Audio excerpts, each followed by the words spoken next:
Manish, in a short while from now. He's also spoken to Jharkhand Minister Dr. Irfan Ansari on the protests. Let's listen into that first. एक तरफ जहां छात्रों के ऊपर लाठियां बरसी तो दूसरी तरफ बीजेपी के ऊपर सरकार आरोप लगा रही है कि वो इस पूरे मामले का सियासीकरण कर रही है। हमारे साथ डॉक्टर इरफान अंसारी जो झारखंड के स्वास्थ्य मंत्री हैं वो सीधे हमारे साथ जुड़ चुके हैं, उनसे सीधे बात करते हैं। डॉक्टर साहब, तमाम आरोप जो है विपक्ष के तरफ से आप लोगों के ऊपर लग रहे हैं, ये जो लाठियां बरसाई गई है, इस पर पहला रिएक्शन क्या है? देखिए, भारतीय जनता पार्टी युवाओं के आंदोलन को कुचलना चाहती है। युवा शांतिप्रिय आंदोलन कर रहे थे, लेकिन भाजपा के कुछ गुंडे ने उस आंदोलन को कुचलने का काम किया, बर्बाद कर दिया आंदोलन को। ऐसा नैरेटिव सेट किया कि हम लोग युवा विरोधी हैं। हम लोग युवाओं के साथ हैं, उनकी समस्या मेरी समस्या है। मुख्यमंत्री जी बार बार कह रहे कि हम आपके बीच के हैं, हमने भी कहा हम आपके बीच में हैं। लेकिन भाजपा जो कल जो हरकत संसार हरकत किया है वो बर्दाश्त से बाहर की बात है। आप राहुल गांधी का नकल कीजिएगा, आपका औकात है? राहुल गांधी जी कण कण में बसते हैं, युवाओं के दिल में बसते हैं, एक एक हिंदुस्तान के एक एक जनता में राहुल जी बसते हैं। आप नकल कीजिएगा, आपकी मंशा नकल करने की नहीं थी। कल आप जो है आप देख रहे हैं कि हमारे मुख्यमंत्री जी का एकमात्र एक दीवार है, मेन रोड है, रोड के किनारे उनका घर है, बाल है, बच्चे हैं, और आप लोग धरना देने नहीं गए थे, मुख्यमंत्री पर हमला करने के लिए गए थे। लेकिन जब राहुल जी प्रधानमंत्री जी के घर जा सकते हैं तो बीजेपी के नेता मुख्यमंत्री जी के घर क्यों नहीं जा सकते छात्रों के मुद्दे पर? नहीं, छात्रों के मुद्दे पर छात्रों को छोड़ दिया आप, विधानसभा छोड़ दिया आप। अब बताइए, छात्रों को गोली खाने पे छोड़ दिए और चले गए अपने मजा लेने के लिए स्टेडियम में जाके दिखा रहे हैं हमको आप लोग। ये लोग जानबूझकर अपने युवा मोर्चा को आंदोलन में धकेल दिया और खुद जाके सेफ्टी हो जाके खेलगांव में जाके बंद हो गए। यही चाल थी इसकी। हम तो कह रहे हैं कि जांच होनी चाहिए। आज हम अध्यक्ष जी से बात करेंगे, मांग करेंगे कि सर जो कल भाजपा के विधायक लोग मुख्यमंत्री के आवास घेरा नहीं था, वो लोग मुख्यमंत्री पर हमला करने की साजिश थी। कोई छलांग मार देता, कुछ हो जाता घटना, कोई मान ली कोई घटना घट जाती तो जिम्मेवार कौन होता उसका? लेकिन वो तो तानाशाही का आरोप आपके ऊपर लगा रहे हैं कि आपने 10-10 घंटे तक बीजेपी के तमाम विधायकों को, विपक्ष के नेता को आपने कैद करके रखा। हम लोगों ने कैद किया। अगर हम मुख्यमंत्री होते तो बहुत मारते ही लोग को। क्या बात कर रहे हैं? हम बता रहे हैं ये तरीका ठीक नहीं है ना। आंदोलन होता है, आप पीसफुली आंदोलन कीजिए। आप हमारे मुख्यमंत्री पर आवास पे हमला कीजिएगा। तब तो आपके इस कॉन्सेप्ट के आधार पे तब तो राहुल जी की भी पिटाई होनी चाहिए थी दिल्ली में। अब राहुल जी पे कौन? देखिए, प्रधानमंत्री का घेरा बहुत टाइप का घेरा है। मुख्यमंत्री जी मेरे अनसेफ है, अभी घर भी बन रहा है, आप जान रहे होंगे। केवल एक रोड है, एक दीवार है, बगल में मुख्यमंत्री जी रहते हैं। मान लीजिए कल कोई अपनी घटना घट जाती, जिम्मेवार कौन होता? अब बेवजह राहुल जी के पास क्यों चले आते हैं आप लोग? मैंने कहा ये भाजपा ये राहुल जी का पर मत कीजिए। राहुल जी का आंदोलन युवाओं का आंदोलन था, युवा के हित बड़े थे। और यहाँ रांची में जो आंदोलन चल रहा है वो किसका आंदोलन है? ये भाजपा का स्वार्थ की राजनीति है। ये लोग, ये भाजपा, ये झारखंड नहीं है, ये लोग, ये बाहर के लोग आए हैं यहाँ।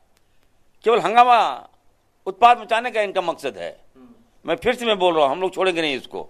आज मैं सदन में मांग करूंगा कि जिन भाजपा विधायक ने वहां पर हमला करने का प्रयास किया, वैसे विधायकों पर कठोर से कठोर कार्रवाई होनी चाहिए। लेकिन छात्रों के ऊपर जो लाठियां बरसाई गई है उस पर आपका क्या कहना है? देखिए, टू बी फ्रैंक मैं कहना चाहता हूँ, 8-8 बैरिकेड आप तोड़े, उसके बाद भी आप विधानसभा तक पहुंचे, इसका क्या मतलब है? मेरी मौन सम्मति थी। हम युवाओं को कुचलना नहीं चाहते थे, युवाओं पर हम गोलियां नहीं चलाना चाहते थे, जिसका परिणाम है युवा हमारे विधानसभा तक पहुंचे।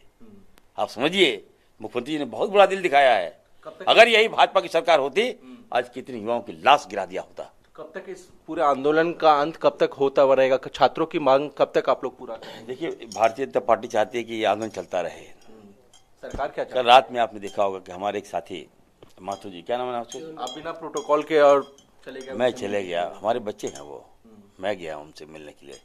आप समझिए, मानने में क्या दिक्कत है, कहाँ पेच फंस गया? देखिए,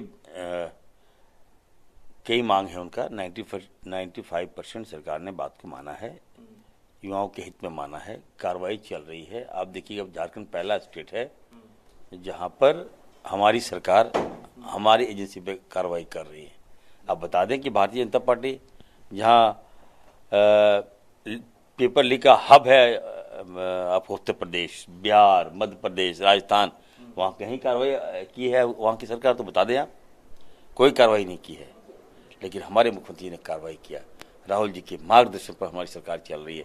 हम युवाओं ने सरकार बनाया है, हम युवाओं के हित की बात करते हैं, हम युवाओं के बीच के लोग हैं, इसलिए कहीं कोई किंतु परंतु नहीं तो है। बिल्कुल डॉक्टर इरफान अंसारी को आप सुन रहे थे, दो टूक कर रहे हैं कि इस मुद्दे पर सरकार संवेदनशील है। जहां तक लाठीचार्ज और तमाम मुद्दों की बात करें तो उस मुद्दे पर वो बीजेपी को कटघरे में खड़ा कर रहे हैं। लेकिन इन सब के बीच सबसे बड़ा सवाल ये है कि छात्रों की मांगे आखिर सरकार कब मानेगी। कैमरा पर्सन राकेश तिवारी के साथ Manish Mehta, India news. And now moving on, the Kerala alteration of name bill has been passed in Lok Sabha by a voice vote. This bill officially proposes to change the name of the state of Kerala to Keralam in the first schedule of the constitution. Manohar joins us. Manohar, Lok Sabha test pass कर लिया है bill ने, अब आगे क्या होगा? देखिए, बिल्कुल लोकसभा से पास होने के बाद ये बिल राज्यसभा में जाएगा।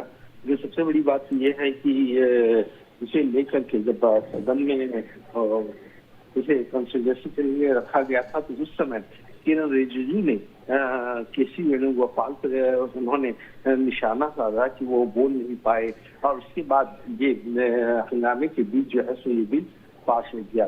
उसके बाद राज्यसभा में लाया जाएगा, उसके बाद फिर राष्ट्रपति के पास जाएगा। जी मनोहर, धन्यवाद आपका जुड़ने के लिए हमारे साथ इस पर। And viewers, now on to news on the Air India flight that went through turbulence.